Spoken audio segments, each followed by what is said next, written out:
You ever notice how the world isn't built to cater to your triggers? No one's pausing the movie because a scene makes you feel uncomfortable. No one's shutting down bars because you got sober. The universe isn't rearranging itself to make life easier for you. And honestly, that's a good thing. Because if life had to tiptoe around you, you would never grow. Your triggers aren't here to break you, they're here to teach you. And the sooner you stop avoiding and start learning from them, the sooner they lose their grip on you. Let's be real. Triggers are your responsibility. The world doesn't stop because of what happened to you. You can't control other people, but you can control yourself. And the truth? Avoiding your triggers only makes them stronger. Facing them, that's what sets you free. Today, I want to break this down in a way that you may have not heard before because I've personally lived through this. In addiction recovery, I had to learn that healing wasn't just about getting the world to accommodate me. It was about me learning how to adjust, how to heal, and how to take my power back. So if you're ready for a perspective shift that could change the way you see triggers forever, stick around. Hi, my name is Kaylin, and I'm a recovering alcoholic. I've been sober for 5.5 years, and I created this YouTube channel to share my honest stories and experiences in hopes to inspire others. If this video helps you, please don't forget to hit the like button and subscribe for more content like this. I also post other content on Facebook and Instagram, and those links will be in the description below. All right, let's get into it. So I used to believe that if something triggered me, it was someone else's fault. I thought that the world needed to stop and make space for my pain. But the hard truth, the world keeps spinning, and it does not wait for us to heal. Life goes on, and we either adjust or we stay stuck. When I first got sober, I had this idea that just because I quit drinking, I wouldn't be around it anymore. Like somehow the universe would remove alcohol from my sight just because I made the choice to stop. But reality hit quick. Alcohol is everywhere, on billboards, commercials, people at dinner ordering drinks. And at first that triggered me, and it made me uncomfortable, and it made me angry. My first sober Christmas, I asked if there could be no alcohol. And while some understood and respected my boundaries, some did not. I was at a very vulnerable spot in my sobriety, barely 3 months sober, and I was initially angry that they couldn't respect my simple request. But I had to learn very quickly that I cannot control everyone and what they do. I could only control myself. So that perspective changed everything for me. So here's what I learned. Just because I was triggered didn't mean that the world was wrong. It meant that I had healing to do. I had to shift my mindset from expecting the world to accommodate me to learning how to handle myself in a world that isn't going to change for me. I had to acknowledge my triggers, have a backup plan, and I had to create new coping mechanisms. And over time, those triggers lost their grip. Now I can be around alcohol and it doesn't affect my sobriety at all. But this applies to more than just addiction. It applies to everything. Because here's the thing about triggers. If something makes you mad, upset, or become defensive, it's pointing to an unhealed version of you. If you heal all parts of yourself, there's nothing that anyone can say or do to offend you. Think about that. If somebody insults you and it genuinely does not bother you, it's because you've already faced that part of yourself. But if someone says something and it sends you into a spiral of anger or hurt, it's because that wound is still open. And that's your sign that it's not about them, it's about you. When I was deep in my addiction, I had this toxic habit of trying to control how people saw me. I'd tell certain stories in certain ways to get a reaction, or make sure that somebody heard something from me first so I could manipulate the situation. I spent so much time worrying if somebody didn't text me back within 30 seconds. I would spiral into anxiety, worrying about what they were thinking or what they were saying behind my back. And I was more concerned about making sure that the story that everyone heard went my way. But in recovery, I had to face everything head on.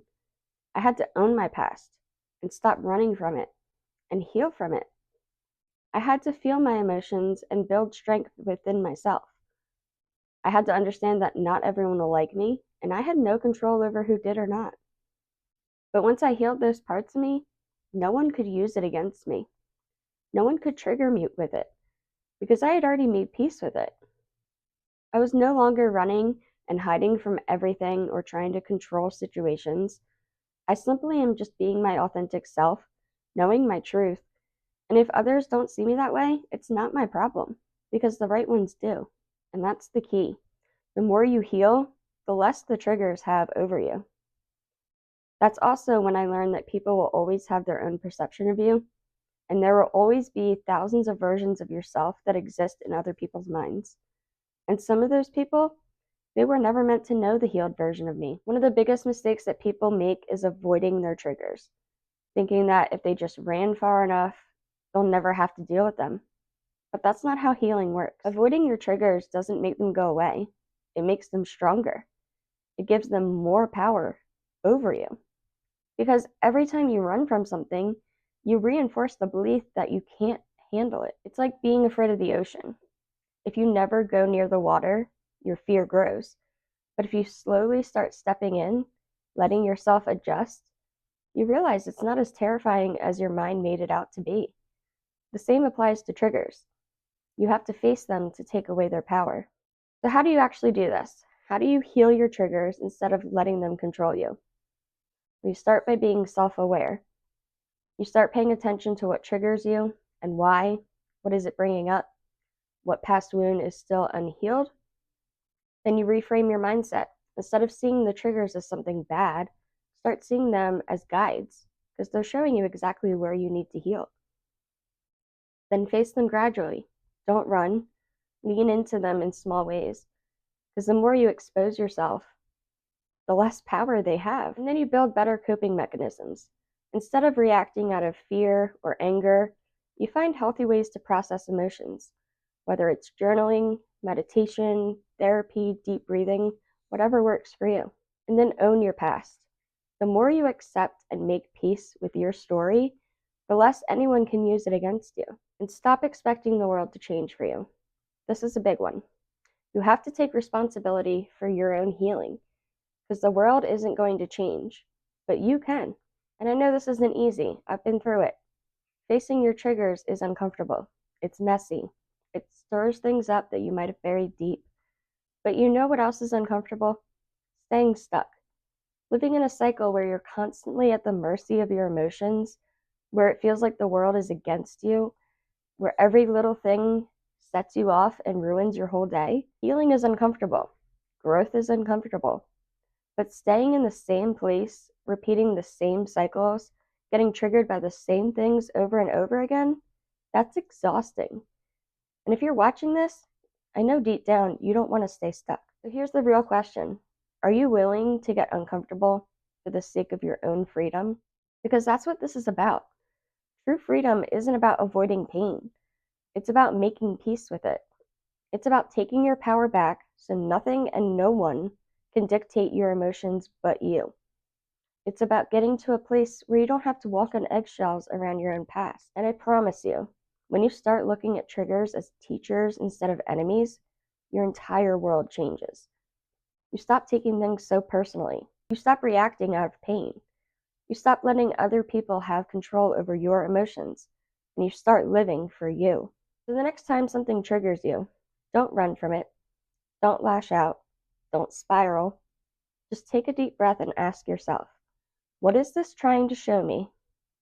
What part of me still needs healing? And what can I do right now to process this in a healthy way? Because that is where the healing happens. And if you keep doing that, if you keep choosing growth over comfort, self-awareness over blame, and healing over avoidance, you're going to wake up one day and realize that you're free. And that is worth every moment of discomfort. So keep going, keep healing, and keep choosing yourself. If you found this video helpful, please hit the like button and share it with someone who needs to hear it. And remember, stay kind to yourself. I love you, and I'm so proud of you. I'll see you in the next one.